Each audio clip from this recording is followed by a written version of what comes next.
va? Muy buenas noches. Es una felicidad volver a encontrarnos aquí en nuestro estudio de Canal 11. Desde luego, como siempre, le hago la invitación muy formal de que llegue de una manera más cercana a este sitio a través de nuestras líneas telefónicas y empiece a disfrutar de la velada porque va a ser algo maravilloso. ¿Sabe quiénes están con nosotros? Bueno, por una parte, una persona a la que queremos, respetamos, conocemos bien y hemos seguido a través de su brillantísima trayectoria. Me refiero a Horacio Franco. Está considerado el mejor flautista de México y yo diría, cometiendo tal vez un exceso, que podría ser uno de los mejores del mundo. Tiene la compañía de una mujer a quien no tenía el gusto de conocer. La había escuchado, su voz me había impresionado, aunque ha sido un poco difícil pues acercarme a ella porque no pude encontrar sus discos, pero pude encontrar medios para acercarme a Nadia Ortega.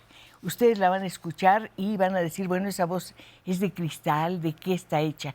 No sé, está hecha de belleza concentrada, está hecha de libertad y de autenticidad. La vamos a escuchar dentro de un momento, pero antes, ¿qué les parece si nos acercamos a la voz musical de Horacio Franco? Adelante, por favor.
Lo que escuchamos fue una obra de Telemann, un compositor muy especial, con una historia también muy especial de la que vamos a hablar después. Pero por lo pronto yo quisiera, por favor, Horacio, que te unieras a nosotros para que podamos comentar las maravillas que tenemos reservadas para este mes de julio. Un lunario barroco. Exacto. ¿Qué te parece, Nadia? No, bueno, fantástico, ¿no? Y ahí estarás, por supuesto. Sí, ahí voy a tener la fortuna de participar en 2 conciertos. Tengo uno con un ensamble, que somos 4 músicos, 2 cantantes y 2 continuistas, sí. Uno en el órgano y otro en el clavecín. Y bueno, el organista también toca percusión, entonces tenemos un programa de música virreinal mexicana. Horacio, estamos de alguna manera celebrando tus 41 años de profesional de la música. Y lo haces con esta serie de conciertos, 4. Tú culminas el último. Sí, yo culmino con el penúltimo que voy a dirigir el día 18 de julio a la Capella Barroca de México con el cuarto libro de madrigales de Claudio Monteverdi, una obra monumental, enorme, con cantantes maravillosos, entre los cuales está Nadia. Y el último, un recital solo con obras de Bach, Telemann, Van Eyck, un compendio de mucha de la música que he tocado. ¿Cómo elegiste el repertorio en este caso? Porque es suculento, pero debe haber sido muy difícil decidirte por un autor y no por otro, porque sé que a todos los amas por igual. Lo que pasa es que en este ciclo lo que tratamos de hacer, Arturo Plancarte, mi manager y yo, fue pues un pasticho de todos los mayores estilos posibles y los más grandes compositores significativos de las 3 etapas del barroco. En realidad, aquí, por ejemplo, el primer concierto que fue ayer, no hicimos puro Vivaldi, hicieron la Antigua Metrópoli puro Vivaldi. El siguiente concierto, música virreinal, con incluso un poema maravilloso de Sor Juana. Claro. También, claro, que van a cantar, que luego les dirá Nadia, música virreinal desde la Patagonia hasta México, bueno, las colonias, ¿no? El tercer programa con Monteverdi, el más grande del siglo XVII, y el cuarto programa con Bach, Telemann, los grandes entrados maestros alemanes del siglo XVIII, los europeos del norte, dijéramos, del siglo XVIII. Sor Juana y la música. Bueno, ¿qué podemos decir? Aparte de que Sor Juana fue una gran influencia dentro de muchísimos de los compositores del virreinato. Es más, ahorita recuerdo un disco que hizo Gabriel Garrido, justamente que se llama El Fénix de México, El Fénix de México, y son puros textos de Sor Juana y con composiciones de muchos músicos, curiosamente, más encontrados en Sucre. Pero algo muy difícil, porque la calidad literaria de la obra de Sor Juana tiene una musicalidad extraordinaria, por lo poco que conozco, no te diré que la conozco toda. Entonces, competir con eso, o estar a la altura, mejor dicho, debe haber sido muy difícil. No competir, estar a la altura. Llegar al nivel, ¿no? Justamente en villancico, lo que nos agrada muchísimo es eso, que la maestría de la música es genial. O sea, el texto es completamente picaresco, pero la música es de Antonio Durán de la Mota y está emulando justamente esta lucha que retrata a Sor Juana en el texto, la retrata él en la música. Yo creí que de la Mota era italiano y no resulta que es sudamericano. Bueno, lo que pasa es que en el virreinato de la Nueva España encontramos muchísima música de muchos compositores europeos, españoles, portugueses, italianos, pero algunos ni siquiera pisaron el territorio, pero su música se encontró en las catedrales de nuestro continente. Entonces, por eso los consideran pues músicos del virreinato. Bueno, pues tenemos muchas cosas de qué hablar con nuestros invitados y desde luego usted tiene muchas cosas que preguntarles. ¿Qué se siente, por ejemplo, meterse en la música, renovarla cada vez? Porque habrás interpretado 1000 veces a Vivaldi, que es, pues no sé, de alguna manera tu primer diálogo profundo con la música. Tienes toda la razón, conoces muy bien de mí. Vivaldi ha sido... Pues mira, ¿qué te puedo decir? Para mí ha sido un sostén maravilloso. Pero Bach además también. Fue tu iniciador. Fue mi iniciador. 12 sí. de abril de 1978. Claro que sí, que te acuerdas muy bien. Ahí fue Vivaldi. Y ha sido un sostén maravilloso musical en mi vida.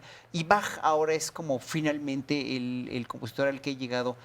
Me pasó, fíjate que a Bach, mira, yo comparo a Bach con Jesucristo en muchos sentidos. Un compositor profundísimo, un compositor enormemente religioso, un compositor con unas verdades profundas y sabias. Para interpretarlo como lo haces tenías que haber madurado. Sí, la madurez es importantísima en Bach. La madurez es muchísimo. Y como Jesucristo murió, fíjate nada más lo que te voy a decir, murió vilipendiado y murió ignorado por la mayoría de sus contemporáneos. Y fue que después lo resucitó Mendelssohn, curiosamente. Pero Bach, la historia de Bach, es una historia llena realmente de penurias en realidad y de querer decir su verdad y de no ser admirado y no ser reconocido como el más grande compositor, no nada más del siglo XVIII, sino de toda la música occidental. Además, estábamos comentando hace un momentito, Nadia, lo sorprendente que son estos compositores, porque a pesar de las circunstancias que no eran muy favorables para su trabajo físico, estaba viendo obras lo maestras. de, no sé, Vivaldi, ¿cuántos conciertos? No, bueno, como 800 obras o 1000, o Telemann igual, sí. Y Bach igual, bueno, y trabajaban en Monteverdi. Los libros y libros de ¿Qué tan difícil es interpretar la música virreinal? Bueno, creo que no es tan difícil, porque es música que es muy accesible. Finalmente está en español. Entonces, bueno, la música está en latín, que es la que se hacía dentro de las catedrales, y en español, que es la que se hacía en los patios, ¿no? En los atrios. Entonces, todo el programa que interpretaremos este día está en español. Entonces, es nuestra lengua materna. Eso nos ayuda mucho, claro, nos acerca muchísimo. Decíamos de los villancicos de Sor Juana. Alguien comentaba, pero los villancicos no son música de la Navidad, ni No, son de las para villas. nada. Son música A eso de las nos villas, referimos. exactamente, sí. Eran músicas que se hacían en las villas, en el pueblo, ¿no? Por eso se llaman así villancicos. Y después, bueno, se acuñó este término solamente a las canciones, porque obvio, hablan de diferentes épocas religiosas, de la Anunciación, de la Asunción, de la Ascensión, de diferentes cosas, del nacimiento de Cristo. Entonces muchos dijeron, bueno, pues vamos a acuñarlo a las canciones solamente sobre el nacimiento. Pero no es así, los villancicos son de toda la época del año. Es muy bonito hablar con ustedes, encontrarlos aquí en este estudio, porque gracias a eso estudié algo que no sabía, el barroco, el estilo barroco y su influencia sobre uno, sobre el ánimo de uno. Es enorme. Los líquidos del cuerpo humano. Fluidos, Es precioso, los exactamente. fluidos. Cuéntanos de eso. Bueno, el cometido fundamental de la música al principio del barroco en Italia era precisamente, como eran tan helenísticos, volteaban a ver a los griegos como ideal, y como ideal también neurológico, realmente de las emociones, los temperamentos griegos, sanguíneo, linfático, colérico, sí, etcétera. claro. Bueno, la música estaba destinada única y exclusivamente a mover esas pasiones y esos afectos que te recorrían el cuerpo, no entablar una relación de estado de ánimo a través de la música, con la música misma, en un sentimiento impreso en la música. Sí lo tenía, obviamente. Lo tenía, pero tengo un corte. También. Tengo todo. No me falta nada.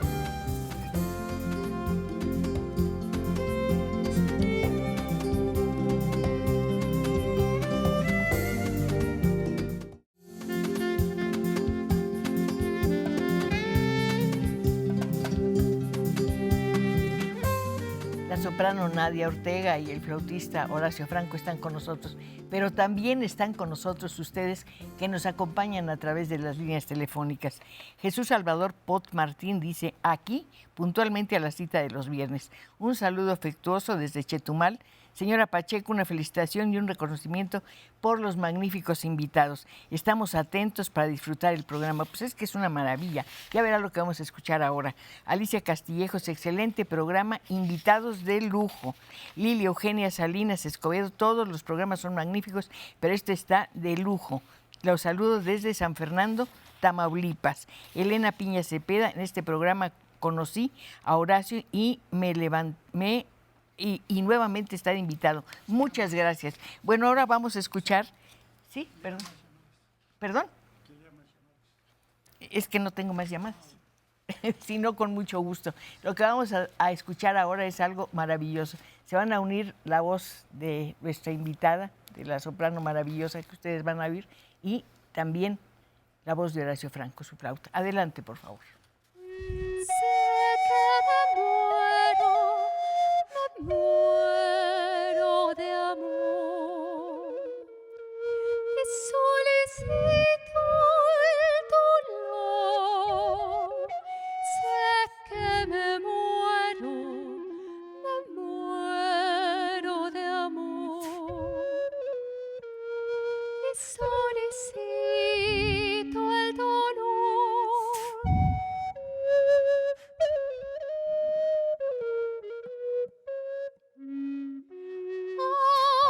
Muriendo de querer, de tomar aire adolesco, que es más de lo que padezco, lo que quiero padecer, y no pudiendo exceder a mi deseo el rigor, y no pudiendo exceder a mi deseo el rigor, y no pudiendo exceder a mi deseo el rigor.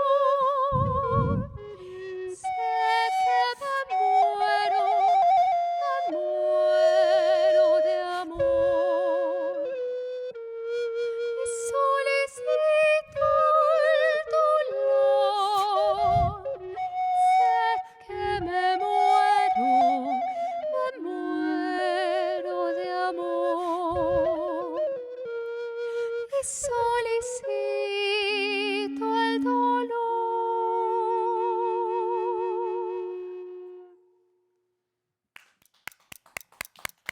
Es una obra muy pequeña, pero muy bella, del compositor italiano Lully. Dentro de unos momentos vamos a hablar de este compositor con nuestros invitados y, por supuesto, les haremos muchas más preguntas que vienen de ustedes, de su curiosidad y de su interés. Se sientan, por favor. Gracias.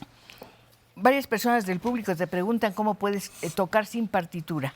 No, ahorita sí toqué con partitura. Por eso justamente. La música que toco yo de solista, generalmente pues me la no aprendo. tenemos con No, partitura. lo que pasa es que este fue un palomazo que me eché con Es Nadia. lo que vemos, porque ya son 2 palomazos. Gracias al canal 11, a su maravilloso equipo, a Eli de producción, de la redacción que nos sacó esta partitura que sacamos de internet, Sí. porque Nadia traía preparado eso, lo iba a cantar a capela, pero como es con bajo continuo, obviamente le dije, bueno, pues te la acompaño y la ensayamos aquí, la hicimos. ¿Hay alguna relación entre Telemann y Lully?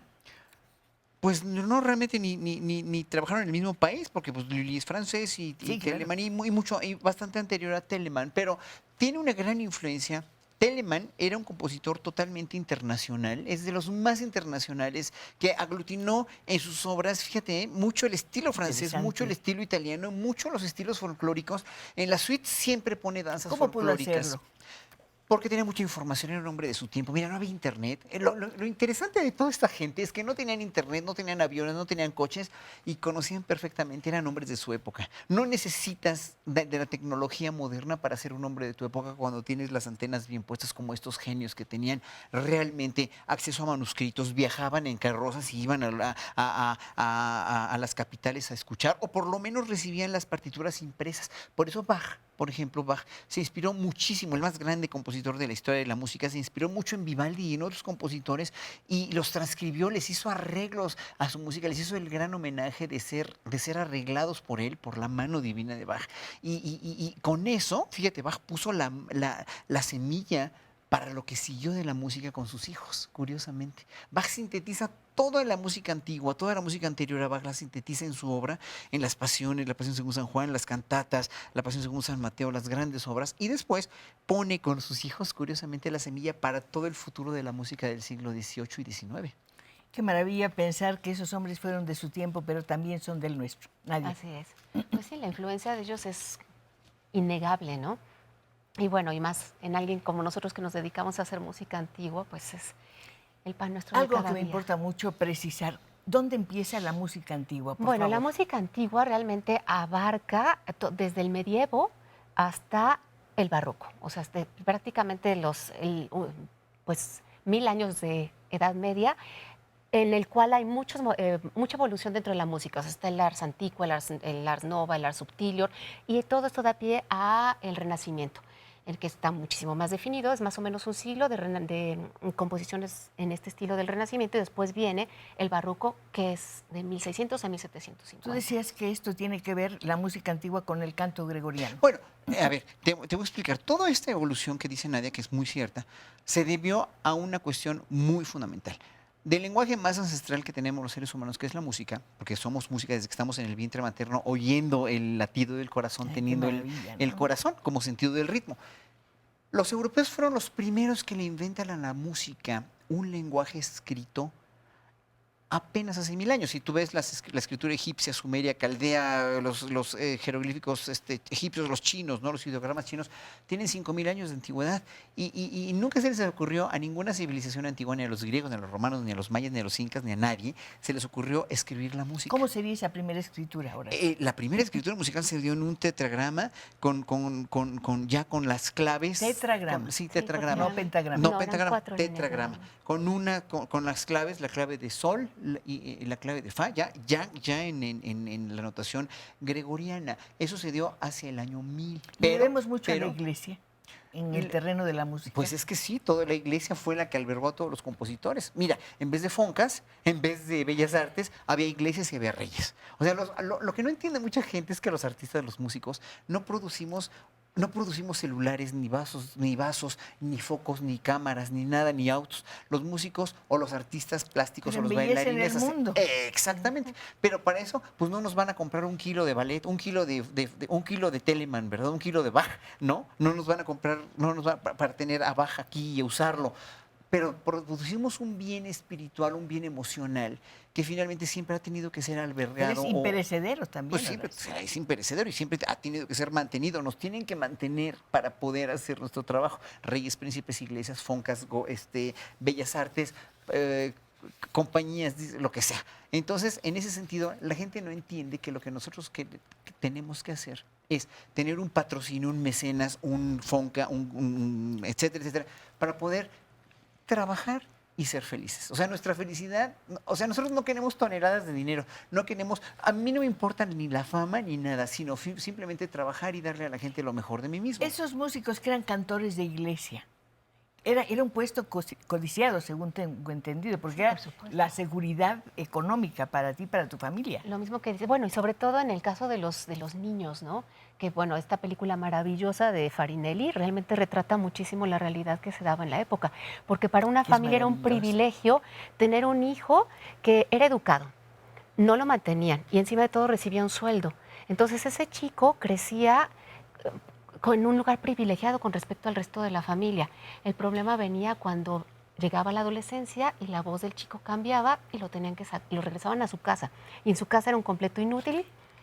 Porque... ¿El estilo del canto, de la voz, cambia con el tiempo, según la época? Sí, por supuesto que sí. Creo que algo que hizo, por ejemplo, el tipo de emisión que yo tengo es muy diferente a la de la ópera. Porque... Pero has cantado ópera. Sí, he cantado ópera, pero El Pequeño ópera... Príncipe. Sí, ópera contemporánea. Claro. Es que porque, bueno, a muchos compositores contemporáneos les gusta mucho esa emisión. Es de Federico Ibarra la sí, obra, así ¿no? es del maestro Ibarra. Sí, bueno, y al maestro Ibarra le gusté mucho, entonces por eso acabé ahí. Él fue el que Gran me compositor, escogió. además. Sí, ¿no? Hay una diferencia, porque hacías subrayabas algo, es ópera contemporánea. Es ópera contemporánea. ¿Sería distinto cantar una ópera de otro tiempo? Por supuesto que sí. Mira, ¿Por lo qué? que tú estás preguntando es muy inteligente porque me lleva a decirte lo siguiente. Todas las maneras de ejecutar música se han ideado y se han generado a partir de las acústicas para las que fueron hechas. Es decir, imagínate yo y nadie en el Estadio Azteca, pareceremos dos chícharos en cazuela, ¿verdad? O sea, no, pero si pones a Madonna y con toda su producción de bailarines o lo que sea, o en el Foro Sol, pues obviamente ahí sí luce.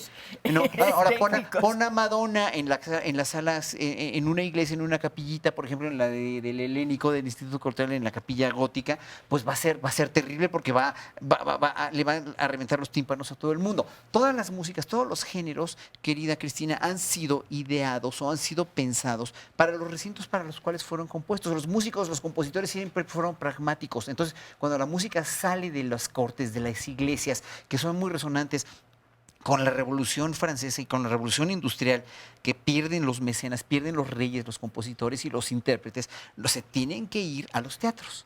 Tienen que ir a producir sus músicas, sus sinfonías, sus óperas a un teatro. Los teatros eran mucho más secos, mucho más... Y además tienen que haber, como ya no los mantenían, tenían que generar sus propios recursos, como nosotros con el Lunario, ¿verdad? Que gracias a la venta de boletos, pues nos van a pagar precisamente. Ellos también, ellos generaban su sueldo y tenían que vender boletos y muchos boletos para que fuera la gente a escucharlos. Mientras más grandes sean los teatros, obviamente más oportunidades tendrás de ganar dinero. Otro recinto para la música, para el arte, es la ciudad misma. Sí, Tú has tocado en plazas, en escuelas, y en la escuela veo un pizarrón que dice corte. Uy. Fue drástico.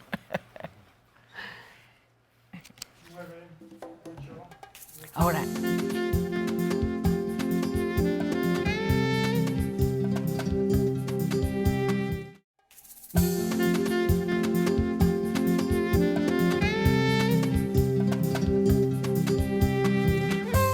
qué alegría que ustedes acepten tan generosamente, sí, tan generosamente nuestra invitación a participar de esta charla. Todo lo que nos dicen, digo generosamente porque nos abren el corazón y dicen cosas que son realmente muy lindas y que agradecemos. Mike Elías, saludos a Cristina Pacheco y a sus invitados. Saludos desde Tijuana. Carmen Gómez, felicidades a la maestra Cristina Pacheco. Estamos agradecidos por los invitados que hoy tiene, porque nos permite disfrutar de estos invitados. Estábamos comentando hace un momento que muchas veces las personas no tienen posibilidad de acercarse a un teatro, por ejemplo. Claro. Por falta de tiempo, y porque también priva en muchos lugares la idea de que los teatros o los museos son para otras, lo digo entre comillas, personas. Claro, sí, de repente tienen una idea de que son cosas elitistas. Y en realidad... O que no te van a gustar porque son raras y Sí, difíciles. exacto. Y no, o sea, finalmente son cosas, nosotros somos el pueblo y son cosas creadas para el pueblo. O sea, yo creo que cualquiera que va a un museo, o sea, cualquiera que, aunque jamás haya visto una obra de arte así en vivo, en el momento que la ves, algo te dice, algo. Porque todos somos personas sensibles y capaces de Además, percibir eso es muy bonito. La música siempre te abre. La De música una abre, manera o de claro, otra. Claro, totalmente. La música capta. Mira, yo he dado conciertos en lugares verdaderamente muy, muy, muy, muy alejados, muy pobres, donde en verdad nunca han tenido la oportunidad de escuchar una flauta o un concierto de música clásica, ¿no? Y a la gente le gusta. ¿Por qué? Porque finalmente no sabrán quién es Bach ni quién es Vivaldi, pero Pero no les importa. llega. ¿Pero eso qué importa? Ya, ¿Qué a importa? esas alturas no importa. Claro. Estábamos hablando de tu primer concierto de Vivaldi, justamente de ese concierto para flauta en la menor. En la menor, y lo vas a exacto. interpretar ahora, tantos años después, Sí, imagínate. Sí, lo voy a interpretar la semana que entra en Aguascalientes, que voy de profesor invitado a un encuentro de música de cámara. En fin, ¿qué te puedo decir? Mañana tengo un concierto en Iztapalapa, precisamente en la Feria del Libro Me de parece Iztapalapa, fantástico. que ahí el público es maravilloso, en esos lugares. Es generoso, es atento y está ávido de recibir una buena influencia, Sí, ¿no? exactamente. Sí, pues Exactamente. yo creo que va a ser una fiesta para todos y es una fiesta tenerlos aquí, escucharlos, sentirlos cerca y conocer un poco de su trayectoria. Un punto que tienen en común los lugares donde se formaron, en Ginebra y en Holanda. Y en Holanda, sí. Tú decías, sin ese viaje mi vida sería distinta. ¿Es lo mismo tu caso? Sí, claro. ¿Por qué? Bueno, de entrada, yo me fui después de ya haber trabajado con Horacio, tuve el privilegio de trabajar con él desde muy chiquita y haber ido debutar en el Cervantino, así ya como cantante de ópera y cantante con él en muchísimas cosas, pero llegar a Ginebra otra vez como en el estatus de estudiante y darte cuenta que el nivel es extraordinario, o sea, de verdad, yo llegaba a ensayos con compañeros a leer cosas a primera vista y yo decía, bueno, si esto lo grabáramos ya podemos editar el disco, o sea, un nivel fantástico. A mí al principio me causaba un poco de tristeza porque decía, si yo hubiera nacido aquí, mi realidad hubiera sido otra. Pero no sé, Nadia. Pero no. No sé, porque uno es en cierta forma su ambiente. Claro. Y en tu voz está claro. el color de México. Perdón que lo Justo. diga de Lo que esa se pero manera. forja sí es uno aquí, cierto, claro, sí. claro. No, y además, a mí muchos directores de allá me contrataron justo por eso. Porque me decían, es que las voces latinas tienen un color de voz, una calidez que no tienen las europeas. Y la interpretación, también me gustó mucho ver que decías, yo no me resisto a nada. Toco toda clase de cosas porque quiero experimentar, quiero conocer, quiero acercarme a los ritmos latinos, a lo que sea. Claro, la música es música, la buena música es buena música, Nada más. la emoción humana es la emoción humana y es lo que más vale, el humanismo, los seres humanos. Para mí, con el dúo que tengo con Víctor Flores, que tocamos en el Zócalo el lunes precisamente, finalmente tocamos un Bach y luego música indígena mexicana, porque el mismo derecho tiene de compartir el más grande genio de genios de Occidente con un indígena mexicano. Bueno, que ya te habías acercado a Bach y al danzón. Y al danzón y a los Beatles, y me encanta, y lo que vamos a hacer en la semana de la tercera semana en el Lunario, los Madrigales de Monteverdi, que es gran poesía del siglo XVII, y ese concierto va a ser fantástico. No quiero olvidar una pregunta que me ha estado así punzando en la cabeza. ¿Tú grabaste un disco con Monsiváis en Voz Viva de México? Sí, claro que sí, tenemos un disco con el nuevo catecismo para indios remisos. Yo lo musicalicé. Pero qué maravilla. Sí, fue un disco maravilloso. Ahí me acerqué ¿Cómo fue mucho a trabajar con Monsi. Carlos? Trabajar con Monsiváis fue una experiencia maravillosa porque finalmente, Carlos era una inteligencia muy revolucionaria. Pero júrame que él no cantó. No cantó, no. Y yo estaba Lo muy adoro, pero no cantó. No, yo estaba Qué muy bueno. emocionado y me decían, no, aquí el único que tiene derecho a equivocarse soy yo. Yo soy el único que se equivoca porque tú no te equivocas. Le digo, sí, yo me equivoco, espérame, no, déjame hacer esta toma otra vez. No, pero tú no te equivocas. Era un amor. O sea, trabajar con él era maravilloso porque era sencillo, humilde, pero también además era pero muy revolucionado y muy con una inteligencia tan cáustico, especial. Y que eso está- y cáustico. crítico. Cáustico, crítico y cáustico que no lo notabas, pero que... Un gran conocedor de la poesía, quizá una de las personas que más sabían de poesía Sí. en México. Sí, yo creo que sí, sí, yo creo que era una de las personas más cultas y más bien informadas de México, ¿no? Como maestra, porque sé que lo eres, ¿cómo es el perfil de las personas que ahora quieren dedicarse a la ópera? Bueno, realmente yo estoy más enfocada en chicos que les interesa la música antigua, pero yo no los veo diferentes a lo que yo vivía en mi época, ¿no? O sea, les atrae esto que podríamos pensar que es música pasada de moda, Y que que es no, para no sabe uno cómo viejitos, que ubicar exactamente. en este contexto. Pero hay ¿no? jóvenes que les encanta y les apasiona y quieren dedicar su vida a eso, y eso es maravilloso. Es más, yo ahorita tengo como 7 estudiantes en Europa haciendo justamente un posgrado en música antigua. Pero qué Entonces, Hay un sí, talento vocal impresionante en este Sí, país. Si algo tenemos sí. los Y mexicanos, música. es el talento vocal. Y el talento pictórico también, ¿eh? Bueno, bailarines Bueno, también. la poesía, Es que la somos arquitectura. la poesía, hombre, los poetas que hay en este país, La los arquitectura. escritores que hay en este país, los actores que hay en este país. En verdad somos un país lleno de talento para la música. Y realmente el ponderar a nuestras artes y a nuestra cultura es una labor de veras, no nada más de los gobiernos, sino de todos los mexicanos. La música virreinal tiene algo de teatral, también por eso resulta tan atractiva. sí, claro. Es una pequeña obrita de teatro, ¿no? Sí, cada pieza, cada villancico. Y sobre todo hay unos, por ejemplo, los llamados negrillos, que emulan un poco el ¿Qué hablar. es esto? No sé qué es. Son piezas que están escritas, todas en general están escritas en lengua vernácula. Entonces están en español, algunas las tenemos en náhuatl o en lenguas indígenas, pero los negrillos tratan de emular el hablar, el acento de los negros, de los esclavos. Entonces, dice, Tulu negro que vení de Guinea. Entonces es una especie como de emular esto. Y por supuesto, el ritmo de la música trata también. Es una actuación, en cierta Sí, forma. entonces ¿no? es así de, y normalmente son diálogos, ¿no? Y vamos negro, vamos a ver al niño que acaba de nacer. Y de verdad. Y así lo escriben, ¿no? Sí, Nacel, así y los está coflades de escrito. la Y los Estrella. coflades. Sí, Y yo, sí. de verdad, uno dice, pues es español, claro, es español, pero si uno lo lee así a primera vista, no entiende uno muy bien. Tiene uno que decir, a ver, ¿qué cosa es esto? Señora Flasica. Es señora Francisca. Pero justo todas las R's no existen. Son un poquito como todavía Bueno, hablan los respetan el puertorriqueños. Puerto Rico hablan así, En Puerto Puerto Rico, Rico mi se amado. hablan un poco así. Pero bueno, aquí en Puerto Rico ya nos sale un poquito más ligado. Esto es todavía un poco más cortado. O sea, realmente tiene uno que hilar un poco más qué es lo que dice. Estaba pensando en tantas cosas de su trabajo. Por ejemplo, lo importante que es para ti la Orquesta de Cámara del Conservatorio. Pues Ahí sí, fue la debutas primera, como sí. solista. Ya no existe ahora, pero ahí debuté como solista. Pero fue una cosa Fue maravillosa. una cosa maravillosa. ¿Cómo sí, fue una eso? ¿Cómo fue? experiencia. Pues fue una Debió ser experiencia. difícil imponerte, eres un niño de 13 años. Era un niño de 13 años y finalmente pues fue por el entusiasmo que tenía yo, por querer tocar de solista, por la estamina, por la fuerza que tenía y porque el maestro Bredo, el maestro el de violín, que era mi maestro de violín, que no daba un quinto por mí, que después al tocarle un concierto de Vivaldi, pues me abrió las puertas para tocar de solista y fue gracias a eso, a ese impulso que pues yo venía, yo ya iba directo a lo que quería, yo quería irme a Holanda ya, en ese entonces ya ¿Por quería qué ir a estudiar. precisamente Holanda? Era el mejor país del mundo para la mejor escuela del mundo para estudiar flauta dulce. Ya había oído yo, ya compraba yo discos de Franz Brugge, que fue el maestro de mi maestro, ya de Walter van Houwen, de Kees Buke, y ya sabía que los grandes flautistas estaban en Holanda. Y yo me iba a ir a estudiar a Holanda, supe de Holanda desde las estaciones de Radio UNAM, XLA, bla, bla, bla. Y entonces yo decía, Holanda, Holanda, Holanda, Holanda. Y cuando tú decretas una cosa, Cristina, cuando tú luchas para eso, lo consigues. Y ese ha sido, ¿sabes cuál? El lema de mi vida.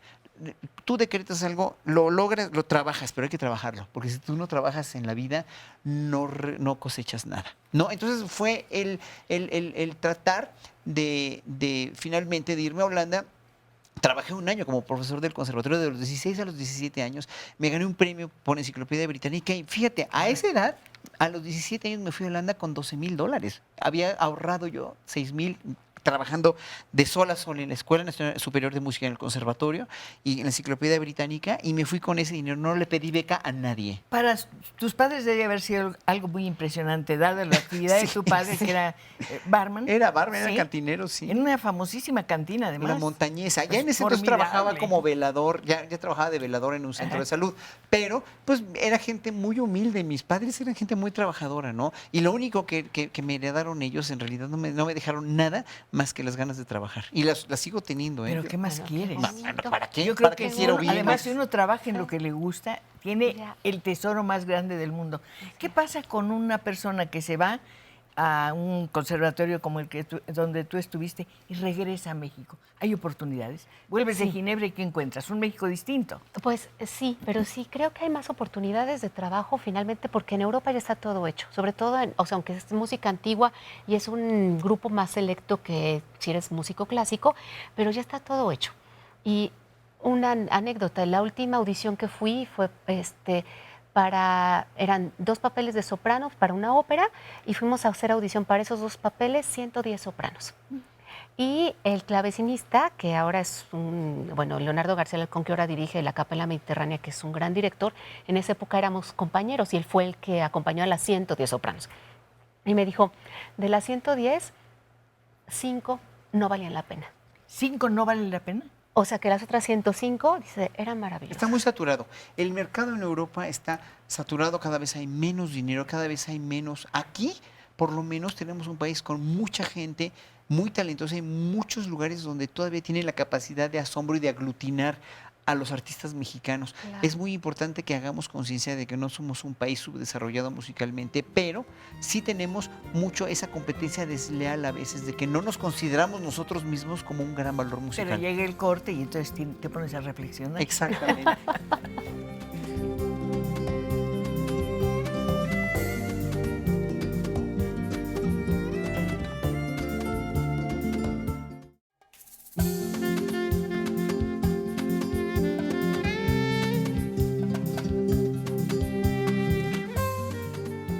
Tengo muchas llamadas muy hermosas. Hay una que me interesa mucho leer en este momento. Rosa Guadalupe Calvillo dice, felicito a la maestra Cristina Pacheco. Me gustaría saber sobre el evento del día de mañana en Iztapalapa del flautista Horacio Franco. ¿A qué hora será? Ya que en mi situación económica no me permite verlo en el lunario. Graciela Valencia, yo sigo a Horacio desde hace muchos años, me encanta su físico. Le mando muchos abrazos a la maestra Cristina Pacheco. Muchas gracias. Agustín Jiménez, quiero felicitar al señor Horacio Franco y a la soprano Nadia Ortega y espero verlos pronto en un evento en Cuernavaca, Morelos. Pues yo espero que los vean ustedes en cualquier parte donde los encuentren. Habrá, no sé, más luz. Se embellecerá el mundo y el tiempo también. Podemos embellecer el tiempo con música. Vamos a escuchar a Horacio Franco en una interpretación de una giga de Juan Sebastián Bach. Adelante, por favor.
Muchas gracias, Horacio, por este regalo. Es algo muy especial. Jesús Ortiz dice, quiero felicitar al señor Horacio Franco y a la señora Pacheco por su exitoso programa. Estoy escribiendo desde San Luis Potosí. Maite Cervantes, saludos cordiales a su invitado Horacio Franco desde la Mixteca oaxaqueña. Músicos maravillosos. No, maravillosos, todos los músicos. Ahí sí. Los músicos Ahora hay un oaxaqueños trompetista que va a poner la primera academia de trompeta, un joven mije que no he podido localizarlo, pero me interesa mucho hablar con él. Le admiro, señora Pacheco, sus conversaciones son, bueno, yo le agradezco que diga eso. Son buenas porque tengo invitados absolutamente maravillosos. Hay una persona que insiste, quiere saber qué vas a hacer en Iztapalapa porque ella quiere ir a verte. Va a ser un concierto didáctico dentro de las ferias que Paco Ignacio Taibo con su Brigada para Leer en Libertad está organizando. La última que hice, de las últimas que hice, fueron en Azcapotzalco, otra en Acapulco, y fue maravilloso porque veías a los soldados que estaban cuidando ahí, comprando libros a 10 pesos y leyendo todo el tiempo. Era una maravilla, en verdad, cómo están acercando la lectura a las colonias populares. Y en este caso va a ser un concierto a las 8 de la noche dentro de la feria en la Plaza Central. Pueden verlo en mi Twitter, lo estoy todo el tiempo anunciando. Acercar la música a los niños, llevarla a los lugares donde no se ha escuchado nunca nada más que los claxones o los motores o las máquinas. ¿Hay lugares así? Pues desafortunadamente sí. Desafortunadamente sí, justamente hablábamos, ¿no? De las ciudades cada vez están más contaminadas por el ruido, no nada más por el smog.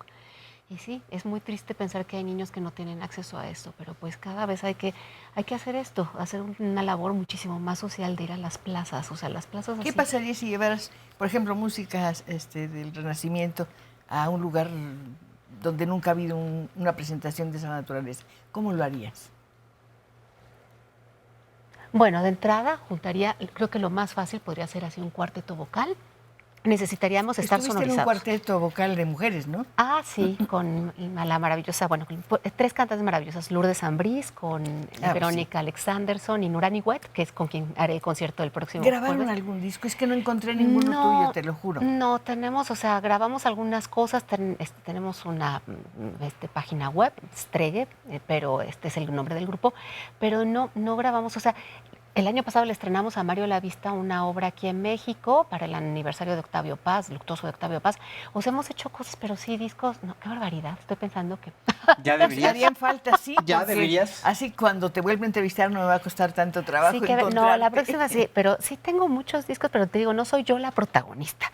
O sea, el protagonista es el maestro Horacio. No, no es cierto, es la No. Capela Cervantina y yo formo parte de ahí. Pues yo creo O que las dos partes son protagónicas, ¿no? Claro, Uno se apoya en el otro. no existiría uno sin el otro. Así Sí, es que- realmente sí. Y no existiría nada aquí si no tuviera a mis compañeros, si no tuviera las voces de nuestros amigos que nos ven desde muy diversos puntos. Luis Ortiz, buenas noches, buen programa de música antigua. Hay que apoyar este género musical, claro. Claro que sí. Al que lamentablemente no es tan conocido aquí en México. Eso, muchas personas creen que es música de iglesia y lo dicen entre comillas. Para Ah, sí, nada. no, nada que ver. Es alegre, es sacra y divertida. es música sacra y es música profana. Eran como nosotros, hacían maravillas con su música, bailaban, cantaban, gozaban, tenían culto religioso, pero finalmente todo estaba adscrito a la sociedad. Y bueno, en el cuarto libro de madrigales que vamos a interpretar el 18, hacemos un madrigal erótico. Sí, el Sicchio vorrei morire es un madrigal que en verdad dice la letra, dice, ay, care dolce lingua, care dolce lingua, no, Sí. dice, ay, boca y bacia Luego la lingua. cantas. Es Es un muy madrigal erótico, es muy, muy completamente erótico. erótico. Pero qué bonito. Muy Sí, no, descriptivo. ese libro Pues de sí. Monteverdi es, yo creo que el epítome de los madrigales en Europa, porque es Nos ibas a hablar de fantástico. Monteverdi. Pues el más grande compositor del siglo XVII, nada más y nada menos. El primer compositor que escribió una ópera totalmente él, el Orfeo en 1607, estrenada en Manto en 1607. Hicimos un quinto centenario en Guadalajara con Nadia y con la orquesta de allá de Jalisco en el Teatro de Gollado. Una producción muy, muy padre. Que te puedo decir que Monteverdi finalmente es el que le dio a la música una gran modernidad, porque él en su quinto libro de madrigales escribe una cosa que estaba prohibida en la teoría musical, en el contrapunto, en las reglas que tenían los compositores, y gracias a eso un compositor muy oscuro, un monje llamado Giovanni Maria Artusi, dice que era un aficionado, lo deshizo y lo destrozó. Y entonces Monteverdi no se defiende él, sino su hermano, saca una contrapropuesta, un contrapanfleto y dice, esto, señor Artusi, es la segunda práctica, que finalmente dijéramos, era una manera de escribir prohibidas cosas, pero ya licitada por el gran Claudio Monteverdi. Así que no se metan con Monteverdi, dijeron, no se metan con Monteverdi, que es el genio de genios, y Monteverdi escribió de los más maravillosos obras de todos los tiempos, ¿no? Todos los cantantes lo admiran y lo adoran y lo quieren, y nosotros vamos a hacer en el Lunario el día 18 todo su cuarto libro de madrigales. Ay, qué maravilla. Pues gracias por adelantado y gracias porque estoy pensando en invitarlos muy pronto para que te podamos escuchar un poquito más. Es una experiencia muy bella. Y desde luego me encantaría, ¿dónde vas a ir ahora? Aparte de estar aquí en la República. Bueno, pronto voy a estar en Nueva York en una serie de conciertos que me invita la American Classical Orchestra como parte de un programa educativo. Voy a tocar con ellos en el Lincoln Center. Van a hacer un concierto también para sus patrocinadores en un club del Harvard Club de Nueva York, y voy a tocar, y está invitada, creo que va a ir la embajadora Bárcena porque es invitada de honor. Entonces espero que se hagan muchas colaboraciones entre esta orquesta y los mexicanos. Una última pregunta. ¿Abandonaste para siempre el violín? Sí, no, bueno, el violín lo sigo teniendo en mi corazón y conozco bien la técnica, pero bueno, yo como violinista no he tenido la carrera que tengo en la flauta. Bueno, yo me tengo que ir porque ya voy de carrera. Nadia, muchísimas gracias. Espero que nos veamos muy pronto. Horacio, con todo mi cariño, mi admiración y mi respeto para los dos. Y mi agradecimiento sobre todo por tanta belleza que nos dieron. Y a ustedes, gracias por su compañía, por su presencia. Y ya saben, los espero el próximo viernes para seguir conversando. Hasta entonces.